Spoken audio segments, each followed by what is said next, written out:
So మనం quadratic equation లో continuation చూస్తున్నాం. నెక్స్ట్ ఇప్పుడు ఈ క్వశ్చన్ చూడండి. Alpha is the one of the root ఇచ్చాడు. దెన్ ప్రూవ్ దట్ 4α³ మైనస్ 3α అనేది అదర్ రూట్ అని ప్రూవ్ చేయమన్నాడు. కొద్దిగా కష్టమైన క్వశ్చన్. సో ఆల్ఫా అనేది దాని రూట్. సో అదర్ రూట్ దాన్ని ప్రూవ్ చేయాలి. సరే, ఒక రూటు ఆల్ఫా, దీన్ని బీటా అనుకుందాం. సింపుల్గా ఉండడానికి దీన్ని బీటా అనుకుందాం. అప్పుడు సమ్ ఆఫ్ ది రూట్స్ ఏంటి? Alpha plus beta equal to some of the roots minus of x coefficient by x square coefficient. So sum of the roots ఏంటి? -1/2. అప్పుడు ఆల్ఫా ప్లస్ బీటా అనేది -1/2 అయితే బీటా ఈక్వల్ టు ఏమొస్తుంది? -1/2 minus alpha. So ఇప్పుడు ఇది other root అంటే ఇక్కడ other root ఏంటి? బీటా కదా. సో బీటా ఏంటి? Other root. So sum of the roots తెలుసు కాబట్టి సో బీటా ఏంటి? ఇది వచ్చింది. సో మరి ఇప్పుడు ఇది అదర్ రూట్ అవ్వాలి అంటే, సో దీని వాల్యూ ఏం రావాలి మీకు? సో అదర్ రూట్ ఏంటి? ఇక్కడ బీటా అంటే ఏంటి? -1/2 మైనస్ ఆల్ఫా అని ప్రూవ్ చేస్తే చాలు. అంటే 4α³ మైనస్ 3α అనేది కొద్ది క్వశ్చన్ చాలా కాంప్లికేటెడ్, అసలు అర్థమే కాదు. సో దీన్ని బ్రీఫ్గా నేను బీటా అనుకుంటే sum of the roots. So one root alpha, అది రూట్ బీటా అయితే sum of the roots -1/2. So second root beta అంటే సెకండ్ రూట్, ఫస్ట్ రూట్ అటు వెళ్ళిపోతే సెకండ్ రూట్ ఇది రావాలి. మరి ఇది సెకండ్ రూట్ అయితే ఇదే అవ్వాలి కదా. సెకండ్ రూట్ ఏంటి? ఇక్కడ దీనికి షార్ట్గా బీటా అనుకున్నాం. సెకండ్ రూట్ ఈ టైప్లో రావాలి. మరి ఇది సెకండ్ రూట్ అని ప్రూవ్ చేయాలంటే so this is equal to అంటే 4α³ మైనస్ 3α అని ఈక్వల్ టు ఇదని ప్రూవ్ చేస్తే చాలు. ఎందుకంటే ఆల్రెడీ ఇది అదర్ రూట్ అనుకున్నాం కదా, బీటా అనేది అదర్ రూట్ అనుకున్నాం. మరి బీటా అంటే ఏంటి? -1/2 మైనస్ ఆల్ఫా. సో ఇది అదర్ రూట్. మరి ఇక్కడ ఇదేమి ఇచ్చాడు? 4α³ మైనస్ 3α అన్నాడు. ఇది అదర్ రూట్ అవ్వాలంటే 4α³ మైనస్ 3α వాల్యూ ఇది అవ్వాలి. సరే, మనం 4α³ మైనస్ 3α కొట్టి తీసుకొస్తే చాలు. క్వశ్చన్ ఫస్ట్ అర్థం చేసుకోవడమే చాలా కష్టంగా ఉంటుంది ఇది. సో చాలా జాగ్రత్తగా చేయాలి. సో 4α³ మైనస్ 3α ఈక్వల్ దాన్ని ప్రూవ్ చేయాలి. ఇంకొకటి, ఆల్ఫా అనేది దానికి రూట్ అన్నాడు కాబట్టి ఆల్ఫా అనేది ఖచ్చితంగా దీన్ని సాటిస్ఫై అవ్వాలనా లేదా? సో ఆల్ఫా అనేది దాన్ని సాటిస్ఫై అయితే అప్పుడు ఏంటి? 4α² ప్లస్ 2α మైనస్ 1 ఈక్వల్ టు 0. అంటే అప్పుడు 4α² ఈక్వల్ టు ఏంటి? 1 మైనస్ 2α. సో ఇది ఒకటి పక్కన పెట్టండి. ఆల్ఫా అనేది దాని రూట్ కాబట్టి ఖచ్చితంగా దాన్ని సాటిస్ఫై అవ్వాలి. అంటే నేను దీన్ని మినిమైజ్ చేసి ఇక్కడ తీసుకురావాలంటే పవర్స్ని నేను ఏం చేయాలి? రిడ్యూస్ చేయాలంటే సమ్ టెక్నిక్ వాడుకోవాలి. ఇక్కడ చూడండి, 4α² equal to so 4α² equal to ఇది అంటే పవర్ రిడ్యూస్ అవుతుందా లేదా? కాబట్టి ఆల్ఫా అనేది దాన్ని సాటిస్ఫై అయితే కండిషన్ వస్తుంది. దీని నుంచి ఇక్కడ దీన్ని వాడుకుందాం. ఇక్కడ నేను ఏం చేస్తున్నా అంటే రెండిట్లో ఆల్ఫా కామన్ తీస్తున్నా. ఎందుకు తీస్తున్నాను? ఇప్పుడు ఇట్లా వస్తుంది అంటే 4α² అంటే ఆల్రెడీ అక్కడ ఉంది కదా. మన టార్గెట్ ఏంటి? అదర్ రూట్ ఇది, దాని నుంచి ఇక్కడికి ఇలా రిడ్యూస్ చేయాలి అంటే పవర్స్ని మినిమైజ్ చేయాలి అన్నది క్లియర్గా అర్థమవుతుంది. మరి పవర్స్ని మినిమైజ్ చేయాలంటే సో α² ఈక్వల్ ఇది రాస్తే పవర్ మినిమైజ్ అవుతుంది కదా. కాబట్టి ఆల్ఫా ఇంటూ 4α² అంటే ఏంటి? 1 మైనస్ 2α మైనస్ 3. సో ఇప్పుడు ఇది ఏమొస్తుంది? -1 -3 అంటే -2 వస్తుంది. So alpha into -2 minus 2α. ఇప్పుడు దీన్ని మల్టిప్లికేషన్ చేసేస్తే సో ఏమొస్తుంది? ఈక్వల్ టు -2α మైనస్ 2α² వస్తుంది. ఇంకా రిడ్యూస్ చేయాలి అంటే ఇక్కడ పవర్సే లేవు. ఇక్కడ చూడండి, ఇది ఈక్వల్ టు సో నేను ఏం చేస్తున్నాను? 4α³ మైనస్ 3α అని రిడ్యూస్ చేస్తుంది. ఇక్కడ దాకా వచ్చాము, ఇంకా స్టిల్ α² ఉంది. ఇక్కడ అసలు పవర్సే లేవు. సో అప్పుడు ఏం చేద్దాం? ఇంకా రిడ్యూస్ చేయాలి అంటే మన 4α² తెలుసుకో, దీన్ని 2 పెట్టి మల్టిప్లికేషన్ అని డివైడ్ చేస్తే -4α మైనస్ 4α² అవుతుంది. ఎందుకు ఇలా రాశాను? 4α² అంటే మనం రాసుకోవచ్చు, అది ఏంటి? 1/2 మైనస్ 4α మైనస్ 4α². 4α² అంటే ఏంటి? 1 మైనస్ 2α. So 1 minus 2α. సో అప్పుడు ఏమిటి? Equal to so 1/2 minus 4α. So -1 minus into minus plus 2α వస్తుంది. So equal to minus 4 alpha plus 2 alpha అంటే minus 2 alpha. So equal to 1/2 minus 2 alpha minus 1 minus 2 alpha minus 1. So ఇంకా 1/2 పెట్టి multiplication చేసేస్తే అప్పుడు ఏంటి minus 2 alpha by 2 అంటే minus alpha minus 1/2 వచ్చిందా. So 4 alpha cube minus 3 alpha equal to ఏమొచ్చింది simplify చేస్తే సో ఇది వచ్చింది. మరి ఇదేంటి అదర్ రూటేగా, ఎందుకు బీటా, ఇదేంటి బీటా, బీటా అనేది అదర్ రూట్ కదా. సో మరి ఈ రెండు ఈక్వలే కదా, మరి ఇది అదర్ రూట్ అయితే మీరు ఇది అదర్ రూట్ అవ్వదా, కాబట్టి 4 ఆల్ఫా క్యూబ్ మైనస్ 3 ఆల్ఫా అనేది అదర్ రూట్ అవుతుంది. దీన్ని ట్రిగ్నామెట్రీ కూడా వాడి చేయొచ్చు, కానీ చాలా కష్టం. అసలు ట్రిగ్నామెట్రీ లేదు, కానీ ట్రిగ్నామెట్రీ ఎలా వాడతాం, అసలు ఇక్కడ ఎక్కడ ట్రిగ్నామెట్రీ అనే వర్డ్ లేదు, కానీ ట్రిగ్నామెట్రీ వాడి చేయొచ్చు, ఐడియా రావాలి. సో మీకు అది నేను చెప్పేది అర్థం కాకపోయినా జస్ట్ వినండి, ఎప్పుడైనా ట్రిగ్నామెట్రీ వచ్చినప్పుడు అప్పుడు చూసుకోండి ఒకసారి వీడియో ఇది. సో అంటే ఇంటర్మీడియట్లో ట్రిగ్నామెట్రీ నేర్చుకున్న తర్వాత ఒక్కసారి చూడండి. సో ఆ మెథడ్ కూడా చూద్దాం. సో ఇక్కడ రూట్స్ కనుక్కుందాం మనం. రూట్స్ కనుక్కోవడానికి ఫార్ములా ఏంటి, రూట్స్ కనుక్కోవడానికి minus B plus or minus root of B square minus 4ac by 2a. So equal to minus B, B అంటే ఏంటి 2. So minus 2 plus or minus root of B square 4 minus 4ac. So 4 into 4 16 minus of minus plus 1 అయిపోతుంది. So plus 16 B square minus 4ac by 2a అంటే ఎంత 8, 2 into 4. So ఇదేంటి root 20, route 20 అంటే ఏం right, root 20 అంటే minus 2 plus or minus root 20 అంటే 4 into route 5 అంటే 2 route 5 అని రైట్ బై 8. సో ఇప్పుడు 2 కామన్ తీసి క్యాన్సిల్ చేసేస్తే మీకు ఏమొస్తుందంటే minus 1 plus or minus root 5 by 4 వస్తుంది. సో దీన్ని రెండుగా డివైడ్ చేయొచ్చు, ఒకసారి ప్లస్ ఒకసారి మైనస్. సో ప్లస్ తీసుకుంటే రూట్ 5 మైనస్ 1 బై 4 వస్తుంది, మైనస్ తీసుకుంటే so minus root 5 minus 1. So minus common తీస్తే రూట్ 5 ప్లస్ 1 మైనస్ కామన్ తీస్తే బై 4. సో ఇదొక రూటు అదొక రూట్. సో ఆల్ఫా అనేది 1 ఆఫ్ ది రూట్ అన్నాడు, దీన్ని ఆల్ఫా అనుకుందాం. దీన్ని ఆల్ఫా అనుకుంటే సో రెండో రూటు దీని వాల్యూ ఇది అవ్వాలి, అవుతుందో లేదో చూద్దాం. ఇక్కడ ట్రిగ్నామెట్రీ వాడచ్చు. సైన్ 18 degrees అన్న వాల్యూ అంటే ఇది కష్టం, చాలా చాలా కష్టం ఐడియా. అసలు ట్రిగ్నామెట్రీ లింక్ చేయాలని ఐడియా రాదు, ఎక్కడ ట్రిగ్నామెట్రీ లేదు కాబట్టి ట్రిగ్నామెట్రీ లింక్ చేయాలని ఐడియా రాదు. నెంబర్ 1 అదొక కష్టం. అయితే ఈ వాల్యూస్ సైన్ 18 degrees ఇవన్నీ గుర్తుపెట్టుకోరు, చాలా మందికి తెలియదు, గుర్తుపెట్టుకోరు. ఇది సైన్ 18 degrees అవుతుంది. సైన్ 18 degrees ట్రిగ్నామెట్రీలో నేర్చుకుంటారు, దాని value root 5 minus 1 by 4. So next ఇది రూట్ 5 ప్లస్ 4 ఉంది, దీని వాల్యూ ఏంటంటే మైనస్ ఉంది కాబట్టి root 5 plus 1 sine 54 degrees. Sine 54 degrees value ఎంతో తెలుసా, so root 5 plus 1 by 4. So ఇది మైనస్ గా అందిస్తే సో ఇదేంటి మైనస్ సైన్ 54. సో ఇది మైనస్ సైన్ 54 అంటే ఆల్ఫా అనేది సైన్ 18 అయితే so other root minus sine 54 అంటే దీని వాల్యూ మైనస్ సైన్ 54 అవ్వాలి. ఇది మైనస్ సైన్ 54 అవుతుందా అంటే చూద్దాం. సో ఇక్కడ మీకు సైన్ 3θ ఫార్ములా ఉంటుంది యాక్చువల్గా. సో మైనస్ కామ్ అంటే 4 alpha cube minus 3 alpha minus కామ్ తీస్తే సో 3 alpha minus 4 alpha cube. So next alpha అనేది ఏంటి సైన్ 18, ఆల్ఫా అంటే ఏంటి sine 18. So minus 3 sine 18 degrees minus 4 sine cube 18 degrees. Alpha ఉన్న దగ్గర 18, సో ఆల్ఫా అంటే సైన్ 18 కదా. సో మీకు ఒక ఫార్ములా ఉంటుంది, అది కూడా ట్రిగ్నామెట్రీలో నేర్చుకుంటుంది. 3 sine θ minus 4 sine cube θ. So minus 4 sine cube θ అంటే సైన్ 3θ అని రైట్, సైన్ 3θ అని రైట్. కాబట్టి ఇదేంటి మైనస్ సైన్ 3θ, θ అంటే ఎంత 18 కాబట్టి ఇదేంటి 3 into 18 అంటే ఎంత 54 degrees. So 54 degrees.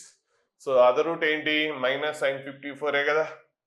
So 4 alpha cube, alpha అనేది సైన్ 18 అయితే మరి 4 ఆల్ఫా క్యూబ్ మైనస్ 3 ఆల్ఫా ఏమైంది మైనస్ సైన్ 54 అంటే అదర్ రూట్ వచ్చేసింది కదా. సో ఇది 1 రూట్ అయితే ఇది అదర్ రూట్ కదా.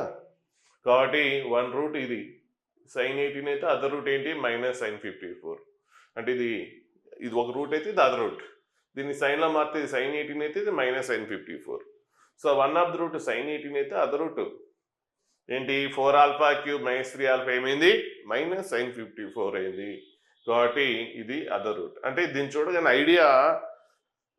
చూడగానే మెరుపులాగా ఇది ఐడియా రావాలి. ఈ ఫార్ములా లింక్ అప్ అవ్వాలి. అంటే ఇది సిమిలర్ ఉంది. ఐడియా ఎలా జనరేట్ అవుతుందంటే చూడండి, కాకపోతే కొద్దిగా సైన్ చేంజ్ అయింది కాబట్టి అందుకే మైనస్ కామ్ తీసాం. సో ఇక్కడ ఏంటి 3 sin θ మైనస్ 4, ఇక్కడ కూడా అంతే కదా 4 ఆల్ఫా క్యూబ్ మైనస్ 3 ఆల్ఫా, అంటే మైనస్ కామ్ తీసేస్తే 3 ఆల్ఫా మైనస్ 4 ఆల్ఫా క్యూబ్.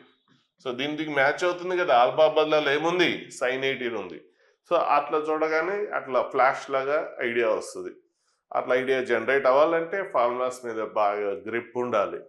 అంత ఈజీ ఏం కాదు, అంత ఈజీగా రాదు ఐడియా. సో అది ఫార్ములాస్ అంతా నమ్లి అంతా బాగా జ్యూస్ చేసుకుని తాగేస్తే ఫార్ములాస్ని పర్ఫెక్ట్ ప్రతి ఫార్ములాని మైండ్లో ఎప్పుడు రొటేట్ అవుతూ ఉంటే అప్పుడు దీనికి లింక్ మనకు వస్తుంది. చాప్టర్ సంబంధం లేదు కాబట్టి ఇంకా ఐడియా రావడం ఇంకా కష్టం. కాబట్టి ఎంత కమాండ్ ఉంటే సబ్జెక్ట్ మీద అంత ఐడియా డెవలప్ అవుతుంది. సో నెక్స్ట్ ఈ క్వశ్చన్ బాగా లెంతీ క్వశ్చన్. సో అందుకే ఇక్కడే ఎక్స్ప్లెయిన్ చేసేస్తున్నాను. కొద్ది క్యాలిక్యులేషన్ అంత ఎక్కువ. అంటే సో ఇట్లాంటి మీకు పేషెన్సీ ఉండాలి. క్వశ్చన్స్ చేయాలంటే పేషెన్సీ ఉండాలి. దానికోసం ఈ క్వశ్చన్ చెప్తున్నాను. సో ఆల్ఫా బీటా రూట్స్ అయితే ఆల్ఫా బీటా దీని రూట్స్ అయితే ఫైండ్ క్వాడ్రాటిక్ ఈక్వేషన్. ఒక క్వాడ్రాటిక్ ఈక్వేషన్ అనుకోవాలి. ఈ రెండు రూట్స్ అయ్యే విధంగా, ఇదొక రూటు ఇదొక రూట్, ఈ రెండు రూట్స్ అయ్యే విధంగా ఈక్వేషన్ కనుక్కోవాలి. అంటే దీన్ని m అనుకుంటే దీన్ని n అనుకుంటే mn రూట్స్ అయ్యే విధంగా ఈక్వేషన్ కనుక్కోవాలి. మరి mn రూట్స్ అయితే అప్పుడు సమ్ ఆఫ్ ద రూట్స్ ఏంటి, మనకి ఈక్వేషన్ రాయాలంటే x square minus sum of the roots ఏంటి m plus n into x plus product of the roots. So mn roots అయితే ఈక్వేషన్ ఇదే కదా. అంటే ఇది m అది n అనుకుంటా. అంటే మనకి ఏం కావాలి, దీని వాల్యూ దాని వాల్యూ కనుక్కోవాలి. అంటే m plus n and m into n కావాలి. మరి ఎలా కనుక్కుందాం చూద్దాం. మరి ఆల్ఫా బీటా దీని రూట్స్ అన్నాడు కాబట్టి దీని సమ్ ఆఫ్ ద రూట్స్ ఏంటి, sum of the roots minus of x coefficient అంటే minus of minus P plus P by x square coefficient. Next ఇందులో ప్రొడక్ట్ ఆఫ్ రూట్స్ అంటే ఏంటి, constant term by x square coefficient. ఇది వచ్చేసింది. ఇప్పుడు వీటి values కనుక్కోవాలి ఇన్ టర్మ్స్ ఆఫ్ పీక్యూలలో. ఆల్ఫా బీటా అంటే ఇక్కడ ఆల్ఫా బీటా పీక్యూలో ఉంది కాబట్టి వీటి వాల్యూస్ కూడా పీక్యూలో కనుక్కోవాలి. సో మరి కనుక్కోవాలంటే ఇక్కడ ఏముంది, alpha square minus beta square alpha cube minus beta cube అలా ఉంది. అంటే ఆల్ఫా మైనస్ బీటా కూడా కావాలి. ఇందులోంచి ఆల్ఫా మైనస్ బీటా కామన్ వస్తుంది కదా. సో ఆల్ఫా మైనస్ బీటా అంటే ఏంటి, సో ఆల్ఫా మైనస్ బీటా అంటే ఇంతకుముందు మనకు చాలాసార్లు వచ్చింది. రైట్ హోల్ స్క్వేర్ కనుక్కోండి. Alpha plus beta whole square minus 4 alpha beta కనుక్కొని రూట్ స్క్వేర్ అట్ వెళ్ళిపోతే రూట్ అయిపోతుంది. అప్పుడు ఇది వచ్చేస్తుంది మీకు. ఇట్లా ముందు చేసాం చాలాసార్లు. సో ఆల్ఫా మైనస్ బీటా వస్తుంది. ఇప్పుడు ఒక్కొక్కటి కనుక్కుందాం. First m is the one of the root కాబట్టి so m equal to, so m అంటే ఏంటి ఆల్ఫా స్క్వేర్ మైనస్ బీటా, ఇది అడిచింది రాసేస్తున్నాం. Next alpha square minus beta square అంటే మన ఆల్ఫా బీటాలో రిలేషన్స్ వాడాలంటే దీంట్లో కామన్ తీస్తే ఆల్ఫా ప్లస్ బీటా కామన్ తీస్తే సో ఇది ఆల్ఫా మైనస్ బీటా వస్తుంది. Next a cube minus b cube, మనం ఇంతకుముందు ప్రాబ్లంలో వేరే ఫార్ములా వాడాం, అక్కడ చెప్పాను కొన్ని formulas. So alpha cube minus beta cube ఇక్కడ ఓకే. సో ఇక్కడ చూడండి, ఇక్కడ ఇంతకుముందు alpha cube minus beta cube అంటే ఇంతకుముందు ఏ ఫార్ములా వాడామంటే ఈ ఫార్ములా వాడాం. ఇంతకుముందు ఈ ఫార్ములా వాడాం కానీ చెప్పాను అక్కడ situation. So alpha cube minus beta cube అంటే ఈ ఫార్ములా కూడా వాడచ్చు. ఇక్కడ ఈ ఫార్ములా వెళ్ళిపోతుంది. సిచ్యువేషన్ బట్టి మనం ఆలోచించుకోవాలి.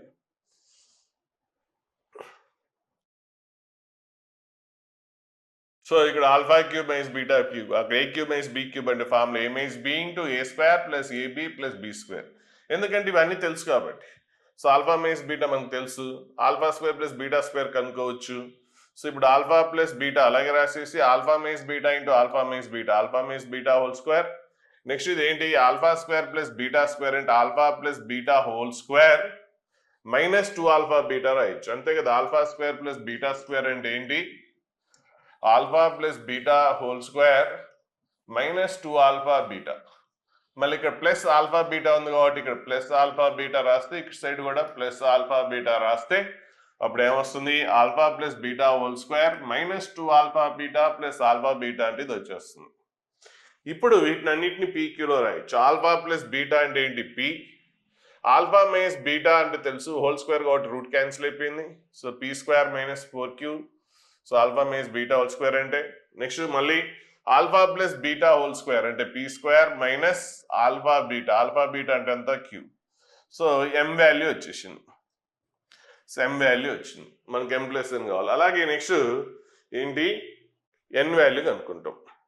సో ఎన్ అంటే alpha Q plus beta square అది ఇచ్చాడు. సో ఇందులో ఆల్ఫా స్క్వేర్ బీటా స్క్వేర్, ఇందులో alpha square beta square common తీసి ఇది వస్తుంది. నెక్స్ట్ ఆల్ఫా బీటా అంటే ఏంటి క్యూ, సో కాబట్టి ఇది స్క్వేర్ ఉంది కాబట్టి Q square. Next alpha plus beta అంటే ఎంత పీ. సో ఇది కూడా వచ్చేసింది. ఇప్పుడు మనకి sum of the roots M plus N, M value తెలుసు ఎన్ వాల్యూ తెలుసు. సో ఎం ఏది ఇది ఎం వాల్యూ, ఇదేంటి ఎన్. సో మనకి ఈక్వేషన్ కావాలంటే sum of the roots S కావాలి.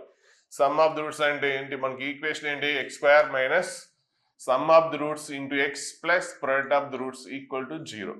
మరి ఎస్ అంటే ఏంటి ఎం ప్లస్ ఎన్ కదా, సమ్ ఆఫ్ ది రూట్స్ అంటే ఏంటి ఎం ప్లస్ ఎన్. మరి ఎం వాల్యూ ఏంటి ఇదేగా, సో అది రాసేస్తున్నాం. ప్లస్ ఎన్ వాల్యూ ఎంత పీక్యూ స్క్వేర్. సో ఎం ప్లస్ ఎన్. సో దీన్ని మల్టిప్లికేషన్ చేసేసేయండి. సో అన్నిట్లో పీ కామ్ తీసేస్తే సో ఎం ప్లస్ ఎన్ వచ్చేస్తుంది. సో ఎం ప్లస్ ఎన్ వచ్చేసింది అంటే సమ్ ఆఫ్ ది రూట్స్ వచ్చేసింది. Next product of roots P. Product of roots అంటే ఏంటి ఎం ఇంటూ ఎన్ అంటే ఇది ఎం ఇదే కదా ఎం ఇంటూ ఎన్, ఎన్ అంటే ఎంత పీక్యూ స్క్వేర్. సో ఇది ఇంటూ ఇది డైరెక్ట్గా రాసేసిండి. సో అది వచ్చేస్తుంది. సో ఏం సింప్లిఫికేషన్ కూడా ఏం చేయక్కర్లేదు.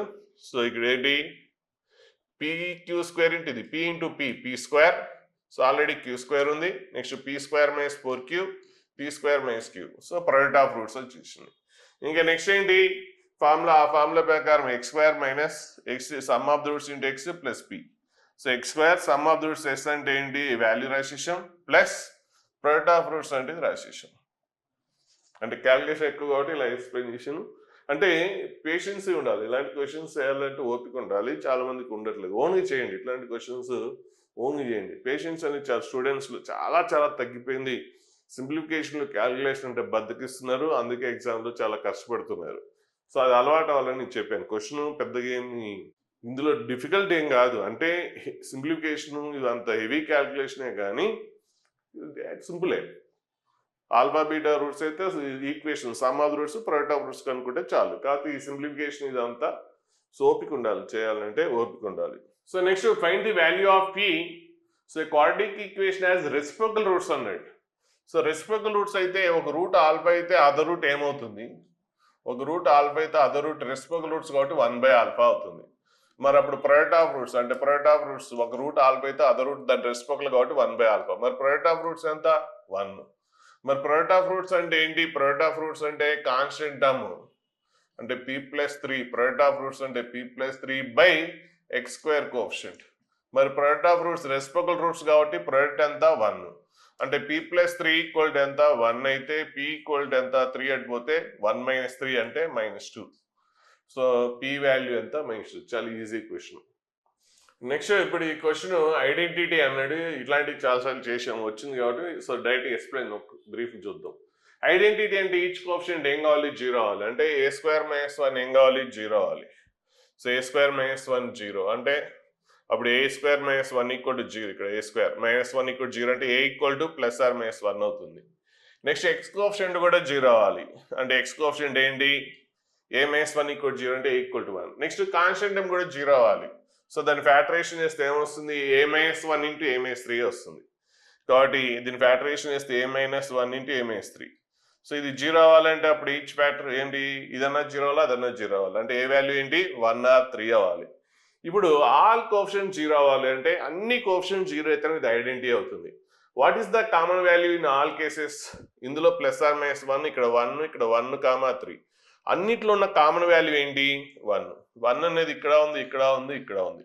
సో ఏ వాల్యూ 1 అయితే తప్పించి ఈచ్ అండ్ ఎవ్రీ కోఎఫిషియంట్ 0 అవ్వదు. 3 తీసుకుంటే last one only constant term 0 అవుతుంది కానీ ఈ రెండు 0 అవ్వవు. అలాగే -1 తీసుకుంటే ఇది ఒకటే 0 అవుతుంది కానీ రిమైనింగ్ 0 అవ్వదు. అన్ని 0 అయితేనే ఐడెంటిటీ అవుతుంది కాబట్టి అన్ని 0 అవ్వాలంటే ఏ వాల్యూ ఏం కావాలి 1 అవ్వాలి. సో నెక్స్ట్ ఈ క్వశ్చన్ చాలా మంచి క్వశ్చన్. సో పీక్యూలు 1, 2, 3 అన్నాడు. అంటే పీక్యూలో ఆ సెట్లో 1, 2, 3, 4 ఏదైనా అవ్వచ్చు. Then number of equations having real roots. దీనికి రియల్ రూట్స్ ఉండాలి. ఒక క్వాడ్రాటిక్ ఈక్వేషన్ ఇచ్చి రియల్ రూట్స్ ఉండాలి అన్నాడు. మరి క్వాడ్రాటిక్ ఈక్వేషన్కి రియల్ రూట్స్ ఎప్పుడు ఉంటాయి? ఒక క్వాడ్రాటిక్ ఈక్వేషన్కి రియల్ రూట్స్ ఉన్నాయి అంటే డిస్క్రిమినెంట్ ఏం కావాలి? >0 అవ్వాలి, అంతే కదా. సో డిస్క్రిమినెంట్ >0 అయితే roots real and distinct, discriminant =0 అయితే roots real and equal. So మనకి రియల్ అంటే ఇందులో రియలే కాదు, ఇందులో రియల్ అండ్ డిస్టింక్ట్ అయితే ఇందులో రియల్ అండ్ ఈక్వల్, రెండిట్లో కామన్ ఏంటి? రియలే. కాబట్టి ఇక్కడ అడిగింది రూట్స్ డిస్టింక్టా అట్లా అనలేదు, రియల్ అన్నాడు. సో డిస్క్రిమినెంట్ >0 అయితే అన్నా కూడా రూట్స్ రియలే, ఇక్కడ కూడా రూట్స్ రియలే, కాబట్టి ఇక్కడ రూట్స్ రియల్ అండ్ ఈక్వల్, అక్కడ అన్ఈక్వల్. కాబట్టి రూట్స్ రియల్ అంటే రూట్స్ రియల్ అండ్ డిస్టింక్ట్ అంటే ఇది రాయండి, కన్ఫ్యూజ్ అవ్వద్దు. రూట్స్ రియల్ అండ్ డిస్టింక్ట్ అంటే అది రాయాలి, రూట్స్ రియల్ అండ్ ఈక్వల్ అంటే ఇది రాయాలి. జస్ట్ రూట్స్ రియల్ అంటే రెండింటిని క్లబ్ చేసి డెల్టా >0, d >0 రాస్తాం. ఇక్కడ రూట్స్ రియల్ అన్నాడు కాబట్టి d >0. మరి డిస్క్రిమినెంట్ అంటే ఏంటి? b² అంటే x కోఎఫిషియంట్ ఎంత? q² minus 4ac. So 4 into a అంటే ఏంటి? x² coefficient p into ac. So c అంటే ఏంటి? కాన్స్టెంట్ ఎంత? 1. సో ఇది డిస్క్రిమినెంట్. మరి ఇప్పుడు రూట్స్ రియల్ అన్నాడు కాబట్టి డిస్క్రిమినెంట్ >0 ఉండాలి అంటే, సో ఇది >0 అవ్వాలి. అంటే q² ఈజ్ > 4p అవ్వాలి. సో ఇప్పుడు నెంబర్ ఆఫ్ ఏమడిగాడు అక్కడ? Number of equations. సో ఎన్ని వస్తాయి? ఇట్లాంటివి ఎన్ని వస్తాయి అంటే ఈ కండిషన్ సాటిస్ఫై విధంగా ఎన్ని ఆన్సర్స్ రాయొచ్చు. ఇప్పుడు ఒక్కొక్క కేసు తీసుకుని చూద్దాం. కేస్ 1 ఇక్కడ పీక్యూలు ఏంటి? 1, 2, 3, 4 లేదన్నా అవ్వచ్చు. సో ఒకటి ఫిక్స్ చేయండి, పీ వాల్యూ ఫిక్స్ చేస్తున్నాను. పీ వాల్యూ 1 అయితే, సో పీ వాల్యూ 1 అయితే అప్పుడు q² > 4 అవ్వాలి. సో q > 4 అవ్వాలంటే q వాల్యూ ఏం తీసుకోవచ్చు చెప్పండి? సో దీని నుంచి q వాల్యూ ఏం తీసుకోవచ్చు? 2 తీసుకోవచ్చు కదా. 2 తీసుకుంటే కండిషన్ సాటిస్ఫై అవుతుందా లేదా? q2 అయితే 2² 4 > 4 అయితే కదా. అంటే ఎక్కువ అని ఉండాలి, ఈక్వల్ అని ఉండాలి. సో 2 సరిపోతుంది. సో p వాల్యూ 1 అయితే q వాల్యూ 2 సరిపోతుంది, 3 కూడా సరిపోతుంది, 4 కూడా సరిపోతుంది. అంతే. 3² 9 > 4. నెక్స్ట్ 4² 16 > 4. 1 తప్పించి 1 సరిపోదు. q వాల్యూ 1 తీసుకుంటే 1 > 4 అవ్వదు. సో ఫస్ట్ సెట్ కేసు 1 నుంచి అంటే p వాల్యూ 1 అయితే pqలు ఏం కావాలి? 2, 3, 4 అవ్వాలి. అంటే p వాల్యూ 1 అయితే q వాల్యూ 2, p వాల్యూ 1 అయితే q వాల్యూ 3 కానీ. సో ఇది 1 అయితే అది 4. అంటే ఎన్ని వచ్చినాయి? 3 సెట్స్ వచ్చినాయి. అంటే కాంబినేషన్ చూస్తే pqs పేర్స్ చూస్తే, సో pq పేర్స్ ఏంటి? p value fixed 1, q value ఇందులో ఏదైనా అవ్వచ్చు కాబట్టి 1, 2, నెక్స్ట్ 1, 3, నెక్స్ట్ q వాల్యూ ఎంత? 4. సో 1, 4. సో ఈ కేస్ 1 నుంచి మనకి 3 సెట్స్ వచ్చినాయి. సో కేస్ 2 p వాల్యూ ఏంటి? 2 తీసుకుందాం. సో p వాల్యూ 2 అయితే ఇందులో p వాల్యూ 2 రాస్తే అప్పుడు q² ఏమొస్తుంది? > p వాల్యూ 2 కదా 8. సో 4 × 2 ఎంత? 8. అంటే q² వాల్యూ 8 ఎప్పుడు వస్తుంది? ఏ సెట్ తీసుకుంటే వస్తుంది? 1 తీసుకుంటే వస్తుందా? 1 > 8 కాదు, 1 రాదు. 2 వస్తుందా? 4 > 8 అవుతుంది, 3 అవుతుంది. సో q వాల్యూస్ ఏంటి? కండిషన్ సాటిస్ఫై విధంగా q వాల్యూస్ ఏంటి? 3 తీసుకోవచ్చు, 4 కూడా తీసుకోవచ్చు. సో 3² 4² రెండు కూడా > 8. సో దీని నుంచి 2 సెట్స్ వస్తాయి. అంటే pq సెట్స్ చూస్తే, సో p వాల్యూ 2 అయితే q వాల్యూ 3 అవ్వచ్చు, లేదంటే 4 అవ్వచ్చు. సో ఇక్కడ ఎన్ని వస్తాయి మనకి? 2 సెట్స్ వస్తాయి. సో ఇక్కడేమో 3 సెట్స్. కేస్ 1 నుంచి ఏమో 3 సెట్స్, కేస్ 2 నుంచి 2 సెట్స్ వచ్చినాయి. సో నెక్స్ట్ కేస్ 3కి వెళ్దాం. ఏంటి? p వాల్యూ ఏంటి? ఇప్పుడు నెక్స్ట్ 3కి వెళ్దాం. p వాల్యూ 3 అయితే సో q² p వాల్యూ ఎంత? 3. 4 × 3 ఎంత? 12. సో q² వాల్యూ 12 కంటే ఎక్కువ ఉండాలి. ఏది తీసుకుంటే వస్తుంది? 1 అవ్వదు, 2 తీసుకున్న అవ్వదు, 3 9 3 తీసుకుంటే 9, 3² 9 కాదు, 4 అవుతుంది. సో కాబట్టి దీని నుంచి q వాల్యూ ఎంత? 4. సో ఇక్కడ ఓన్లీ ఒక సెట్టే వస్తుంది. ఏంటది? p, qకి ఒక సెట్టే వస్తుంది. అదేంటి 3, 4. సో కేస్ 3 నుంచి ఎన్ని ఆన్సర్స్? Only 1 answer. కేస్ 2 నుంచి 3 నుంచి ఓన్లీ 1 ఆన్సర్. నెక్స్ట్ ఇప్పుడు కేస్ 4కి వెళ్దాం. సో కేస్ 4కి వెళ్తే సో పీ వాల్యూ 4 తీసుకుంటే ఈ p = 4 అంటే అప్పుడు q² > p వాల్యూ ఎంత? 4 తీసుకుంటే 4 × 4 ఎంత? 16. సో ఇప్పుడు ఈ కండిషన్ సాటిస్ఫై విధంగా క్యూ వాల్యూ ఏమవుతుంది? 1 సాటిస్ఫై అవుతుందా? రాదు. 2 సాటిస్ఫై అవుతుంది, 3 అవ్వదు, 4 అవుతుంది. క్యూ వాల్యూ 4 తీసుకుంటే 4² ఎంత? 16. 16 > 16 సరిపోతుంది. అంటే క్యూ వాల్యూ 4 సరిపోతుంది. మిగిలిన సాటిస్ఫై అవ్వట్లేదు. అంటే p, q ఓన్లీ ఒక సెటే వస్తుంది, 4, 4. సో కేస్ 4 నుంచి మనకి ఎన్ని వచ్చినాయి? ఓన్లీ ఒక ఆన్సరే వచ్చింది. సో ఓవరాల్గా అన్ని కలిపితే ఇక్కడ 3 సెట్స్, ఇందులో 2, 3 + 2 5, 5 + 1 6, 6 + 1 ఎంత? 7. కాబట్టి 7 సెట్స్ ఉన్నాయి. 7 సెట్స్. ఆ 7 సెట్స్ ఏంటి? సో పీక్యూలు 1 2 1 3 1 4 అంటే ఫస్ట్ది p, సెకండ్ ఏంటి? q. నెక్స్ట్ ఇక్కడ ఏంటి? 2 3 2 4, నెక్స్ట్ ఇక్కడ 3 4, నెక్స్ట్ ఏంటి? 4 4. ఆ సొల్యూషన్స్ కావాలంటే ఇవి రాసేయచ్చు. సో టోటల్గా 7. సో ఇట్లాంటి టెక్నిక్స్ బాగా డెవలప్ చేసుకోవాలి. పెద్ద కష్టమేం కాదు. ఒక వాల్యూ ఫిక్స్ చేస్తే రిమైనింగ్ వస్తుంది. సో ఇట్లాంటివి కానీ చాలా మంది చేయట్లేదు. ఇలాంటి క్వశ్చన్స్ స్కిప్ చేస్తున్నారు, సరిగా అలవాటు కాకపోవడం వల్ల చేస్తున్నారు. చూడండి ఇక్కడ ఏం చేసాము? డిస్క్రిమినెంట్ ఇది రాసాము. ఇప్పుడు పీక్యూల్ రిలేషన్ ఒకటి ఫిక్స్ చేసాము. p ఫిక్స్ చేసాము అంటే p వాల్యూ 1 తీసుకుంటే దాన్ని సాటిస్ఫై విధంగా q వాల్యూస్ రాసాను. నెక్స్ట్ p వాల్యూ 2 తీసుకొని దాన్ని సాటిస్ఫై విధంగా q వాల్యూస్ కనుక్కున్నాను. నెక్స్ట్ p వాల్యూ 3 ఫిక్స్ చేసి దాన్ని సాటిస్ఫై విధంగా q వాల్యూస్ కనుక్కున్నాను. నెక్స్ట్ p వాల్యూ 4 అయితే దాన్ని సాటిస్ఫై విధంగా q వాల్యూ కనుక్కున్నాం. అంతే, సింపుల్. కానీ ఇలాంటి సింపుల్ అయినా కూడా చేయట్లేదంటే అది పాయింట్ ఎక్కడ స్ట్రెస్ చేయాలో అక్కడ స్ట్రెస్ చేయట్లేదు. ఆ పాయింట్స్ క్యాచ్ చేయకపోవడం వల్లే చాలా మంది 99% స్టూడెంట్స్ చేయరు క్వశ్చన్లు ఎగ్జామ్లో వస్తాయి.